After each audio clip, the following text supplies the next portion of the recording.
YouTube influencer నాన్వేష్ రంగంలోకి వచ్చి శివాజీ, గరికపాటి నరసింహారావులపై అసభ్యకర పదజాలంతో విరుచుకుపడిన సంగతి తెలిసిందే. అంతేకాకుండా ఓ అడుగు ముందుకేసి మరి హిందువులందరూ దేవుళ్ళుగా పూజించే సీతాదేవి, ద్రౌపదిలపై సగటు తెలుగువారు వినలేని రీతిలో దుర్భాషలాడాడు. అయితే దీనికి సంబంధించిన వీడియోస్ అన్నీ కూడా సోషల్ మీడియాలో బాగా వైరల్ అవుతున్నాయి. ఈ క్రమంలో అతన్ని ఫాలో అయ్యే వారితో పాటు ఇంకా చాలామంది తెలుగు ప్రజలు తీవ్ర స్థాయిలో స్పందిస్తున్నారు. కనిపిస్తే కొట్టేలా, ఇంకా ముందుకెళ్ళి చంపేంతగా ఆగ్రహావేశాలతో రగిలిపోతున్నారు. ఇక ఈ నేపథ్యంలో అయితే గరికపాటి టీం కూడా స్పందించింది.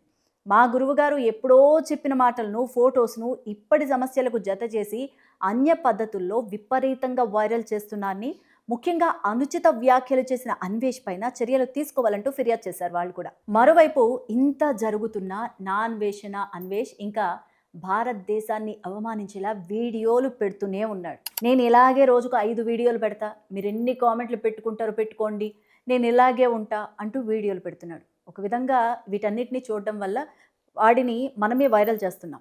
దేవుళ్లపై చేసిన వ్యాఖ్యల నేపథ్యంలో 2 రాష్ట్రాలు అట్టుడికిపోతున్నాయి. ఎవరైతే అతన్ని ఫాలో అవుతున్నారో అంతా వెంటనే బయటకు రావాలని, అన్ఫాలో చేయాలని కూడా పిలుపు సైతం వినిపిస్తోంది.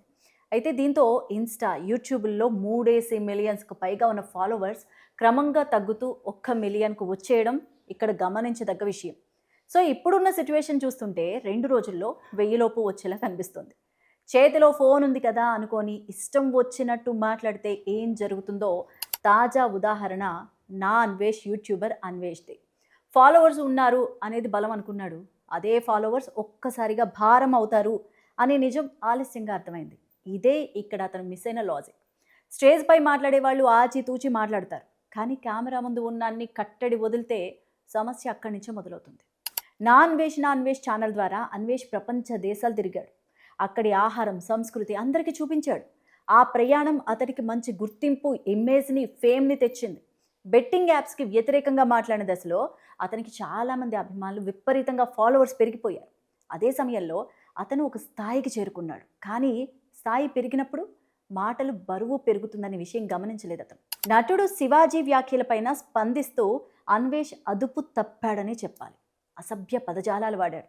యూట్యూబ్లో అందరూ వింటారు, పిల్లలు వింటారు అనే వివేకాన్ని, విజ్ఞతని కోల్పోయాడు. ఈ వివాదంలో గరికపాటి నరసింహారావును కూడా లాగారు. అక్కడితో ఆగాడా? హిందూ దేవతల ప్రస్తావన తెచ్చాడు. రామాయణం, మహాభారతం పాత్రల గురించి చేసిన వ్యాఖ్యలతో తీవ్ర ఆగ్రహానికి కారణమయ్యాడు.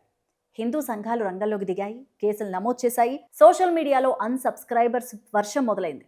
వివాదం ముదిరాక అన్వేష్ సారీ చెప్పాడు. కానీ ఆ క్షమాపణ కూడా వ్యంగ్యంగా మారింది. మాటల్లో ఆవేశం తగ్గలేదు. వినాయకుడి సన్నిధానంలో క్షమాపణలు అన్నాడు. అదే సమయంలో శాపనార్థాలు కూడా మాట్లాడారు. దీంతో సమస్య తగ్గలేదు. ఖమ్మం, వైజాగ్ ప్రాంతాల్లో కేసులు కూడా నమోదు చేశారు. బీజేపీ మహిళా నేత కరాటి కళ్యాణి కూడా ఫిర్యాదు చేశారు. గరికపాటి పిఆర్ టీం లీగల్ చర్యల హెచ్చరిక ఇచ్చింది. అన్వేష్ ప్రయాణం చూసిన వారికి ఒక విషయం స్పష్టంగా కనిపిస్తోంది, అర్థమవుతోంది. ఇంటెలిజెన్స్ ఉన్నా, ఎమోషనల్ ఇంటెలిజెన్స్ లేకపోతే పతనం ఖాయం. విదేశీ ఉద్యోగం వదిలేసి యూట్యూబ్లో స్థిరపడ్డాడు. ఖండాంతరాలు దాటి కంటెంట్లు చేశాడు. బెట్టింగ్ యాప్స్ వద్దు అని మరో మెట్టు ఎక్కాడు. కానీ కోపం, ఆవేశం, మాటల నియంత్రణ విషయంలో మాత్రం విఫలమయ్యాడు. స్థాయి పెరిగే కొద్దీ సహనం పెరగాలి. విమర్శను భరించే కొద్దీ శక్తి రావాలి. అది లేకపోతే మనం మొదలుపెట్టిన చోటికే తిరిగి పడిపోతాం. అదే ఇప్పుడు అన్వేష్ పరిస్థితి. అసలు ఒక విధంగా చెప్పాలంటే మహాభారతం చూసుకుంటే ద్రౌపది చీరని దుశ్శాసనుడు లాగినందుకు మహాభారత యుద్ధం జరిగింది. కానీ ఇప్పుడు ఈ అన్వేష్ యుద్ధం కానీ, మిగతా వాళ్ళ యుద్ధం కానీ, ఒక్క నటుడు, శివాజీ అనే నటుడు బట్టలు కప్పుకోండమ్మా అన్నందుకు మొదలైంది. మరి ఆ యుద్ధం కరెక్టా? ఈ యుద్ధం కరెక్టా? అసలు అన్వేష్ పైన మీ అభిప్రాయం ఏంటి? ఇప్పుడు జరుగుతున్న ఈ రచ్చ అసలు సమాజానికి పనికొచ్చేదేనా? దీనిలో ఏదైనా ఒక లాభం కానీ ఏమైనా ఉందా? ఒక విధంగా చెప్పాలంటే ఇలాంటి వీడియోస్ అన్నీ చూసి మనమే అందరినీ ఒక వైరల్ కంటెంటర్స్గా, అంటే ఒక యూట్యూబర్స్గా మనమే సెటిల్ చేస్తున్నాం. సో ఇలాంటి వాటికి మనం ఇప్పటికైనా ఫుల్ స్టాప్ పెడితే మంచిది.